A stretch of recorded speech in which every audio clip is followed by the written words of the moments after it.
مبارکہ کے اندر جس طرح شمع دے چار چفیرے پروانے ہوں دے انج حضور دے چفیرے صحابہ کرام آقا کریم فرمایا حالانکہ رمضان دا مہینہ بھی نہیں فرضی روزے بھی نہیں فرمایا کون خوش نصیبوں ہے جس دا آج روزہ سارے صحابہ بیٹھے رہے سیدنا ابو بکر صدیق کھڑے ہو گئے عرض کر دینے سونیا آج میرا روزہ ہے تے نفلی روزہ ابو بکر صدیق پاک نے رکھیا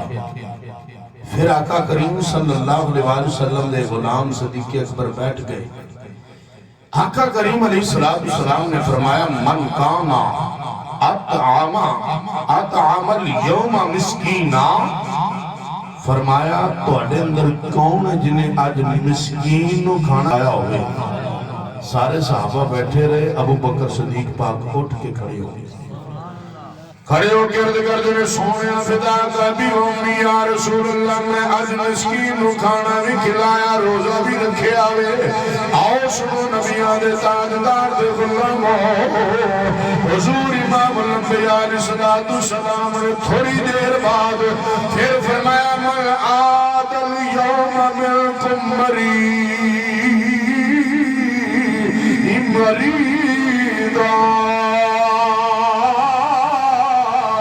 شاندرو خوش نصیب کون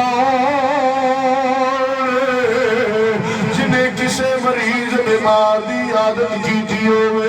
آؤ بے لیے سن دے جانا جو میرے نبی کریم صلی اللہ علیہ وسلم نے اتنا فرمایا اور سارے صحابہ بیٹھے